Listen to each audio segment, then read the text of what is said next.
అన్న నమస్తే అన్న. నమస్తే. ఏం పేరు అన్న? నా పేరు బుల్లెట్ అంజీ. బుల్లెట్ అంజీ పేరు బాగుందన్న, పేరు బాగుంది. ఓకే, ఇప్పుడు తెలంగాణ కాంగ్రెస్ గవర్నమెంట్ పరిపాలన ఎలా ఉందన్న? సంవత్సరం నుంచి చూస్తున్నావు కదా. ఇక నేను చెప్పే కంటే ప్రెస్ మీట్లు చూస్తున్నాయి, ప్రజలు చూస్తున్నారు, అందరు చూస్తున్నారు. అది ఎట్లుంది అనేది బేకార్గా ఉంది. ఏం బాగుంది అది? ఓకే, అంటే ఏం బాగాలేదు నీకు? ఏమీ బాగాలేదు. నా ఒక్కరికి కాదు, తెలంగాణలో ఉన్న ప్రతి ఒక్కరికి కూడా ఏం బాగాలేదు. మార్పులు బాగా జరిగాయి కదా. తెలంగాణ తల్లి విగ్రహం పేరు మారింది, టీజీ అయింది, రాష్ట్ర గేయం మారింది. ఇన్ని మార్పులు జరుగుతుంది, నీకు ఇంకేం నచ్చలేదు? అవి అంటే ఆయనకు నచ్చినట్టు చేస్తే నస్తాయా? అది తప్పు ఆయన చేయడంలో. ఇప్పుడు ఒక తెలంగాణ తల్లి విగ్రహం అంటే ఆ తెలంగాణ తల్లి ఎలా ఉంది ఫస్ట్, ఇప్పుడు ఎట్లా వచ్చింది? ఒక రైతులు కూలికి వెళ్తారు చూడు, సేమ్ ఆ మాదిరిగా ఉంది. అదేలే, అది తెలంగాణ తల్లి అంటే ఎవరైనా నమ్ముతారా? అదేలే, మన తల్లిని కూలీగా చూసుకోంగా కదా. ఆమె తల్లిని ఎట్లా చూసుకుంటాము? దేవతలాగా చూసుకుంటాం. కేసీఆర్ కూడా సొంత నిర్ణయం ఆయనకు నచ్చినట్టుగా పెట్టలే. ఓకే, పెద్ద పెద్దోళ్ళని మేధావులను అడిగి ఇట్లా పెడితే బాగుంటుందా అని చెప్పేసేసింది. ఏదైనా కూడా ఆయన ఏ పని చేసినా కింద ఒక ఇల్లు కడుతున్నామంటే పునాది కూడా 10 మందిని అడిగి, ఒక 10 మంది పంతులను అడిగి చేసిన ఆయన.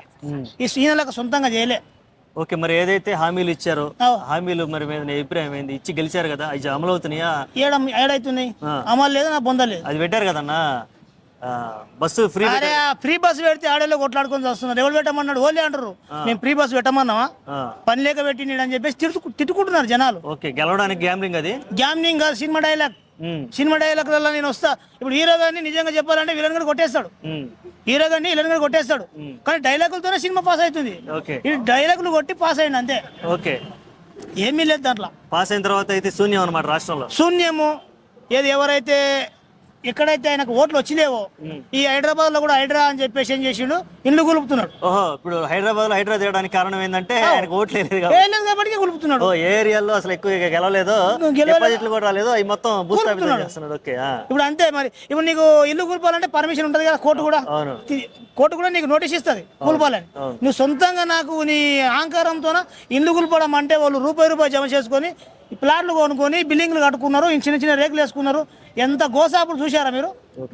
అంతా ఆయన సొంత నిర్ణయంతో తప్ప ఏం లేదు. ఇంకా ఇప్పుడు లగచర్ల రైతుల్ని అరెస్ట్ చేసి జైల్లో పెట్టడం మీద నీ అభిప్రాయం ఏంటి అన్న? అది కూడా చాలా ఘోరం అన్న. ఆయన సొంతంగా, నేను ఒకటి చెప్తా, సొంత కొండారెడ్డిపల్లిలా ఎలక్షన్ కంటే ముందు కానీ ఎలక్షన్ తర్వాత గెలిచినాక కూడా ఏమన్నాడు, నేను మా తాత పోలీసు, మా ముత్తాత పోలీసు, నేను మోతేపారి, మా తాత మోతేపారి అని మాట్లాడి 2000 ఎకరాలు ఉన్నాయి అన్నాడు. మరి ఆ 2000 ఎకరాలలో మరి నువ్వు వేస్తే ఫార్మా కంపెనీ ఈ జనాలు ఓటేసినందుకు కనుక నీ ఊరు కొండరెడ్డిపల్లిలో 2000 ఎకరాలు ఉంది అన్నావు కదా, ఆడ పోయి నువ్వు మరి ఫార్మా కంపెనీ పెట్టొచ్చు కదా, పెట్టి ఉద్యోగాలు. ఇప్పుడు జనాలయ్యి రైతులయ్యి గుంజుకొని నీ అల్లుని కోసము నువ్వు ఫార్మా కంపెనీ పెడతా, ఆ కంపెనీ పెడతా అని చెప్పేసి మా కూడంగల్లా వచ్చి నువ్వు అట్లా చేయడం ఏంది అంటున్నాం. ఓకే, నీ దగ్గర 2000 ఎకరాలు ఉన్నప్పుడు నీ అల్లునికి నువ్వు ఫార్మా కంపెనీ కట్టి ఇంకో పెద్ద కంపెనీ కట్టించి మేము వద్దంటలేం. ఓకే, మరి ఇప్పుడు రైతులను అరెస్ట్ చేయడం అసలు నీకు ఎలా అనిపించింది? చాలా దుర్మార్గం. రైతులే కదా నీకు ఓట్లేసింది. ఇప్పుడు వాళ్ళని జైల్లో పెట్టినంత మాత్రం నీకు ఇప్పుడు ఇంత నువ్వు ఎన్ని సంవత్సరాలు ఉంటావు? నీ ప్రభుత్వం కానీ ఏ ప్రభుత్వం కానీ ఎన్ని సంవత్సరాలు ఉంటుంది? 4 సంవత్సరాలు 5 సంవత్సరాల లోపలనే ఉంటుంది. ఇప్పుడు నీకు ఇంకా బుద్ధి చెప్పే రోజులు వస్తాయి. అదే జనాలు నీకు బుద్ధి చెబుతారు పక్క 100%.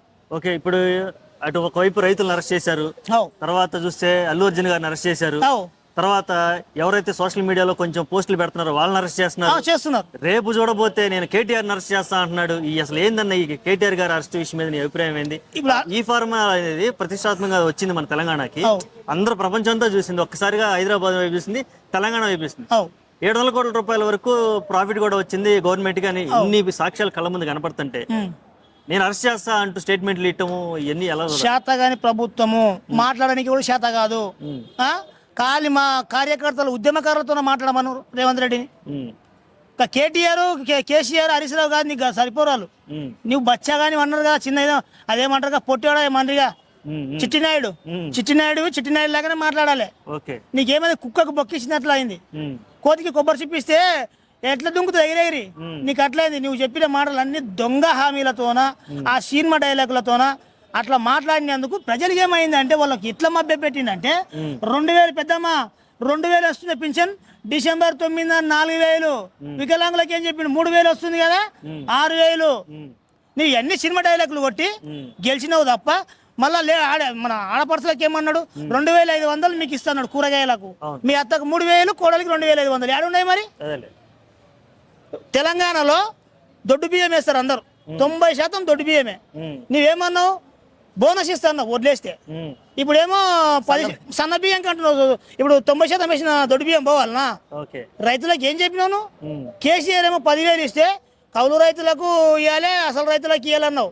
మళ్ళా 3 పంటలు పండుతాయి తెలంగాణలో అన్న. నువ్వు ఒక్క పంటకే గతి లేదురా బాబు. నీ ఏమో నువ్వు అన్ని అబద్ధాలు మాటలు మాట్లాడి జనాలను మభ్యపెట్టి ఓట్లు వేసుకున్నావు. ఉమ్.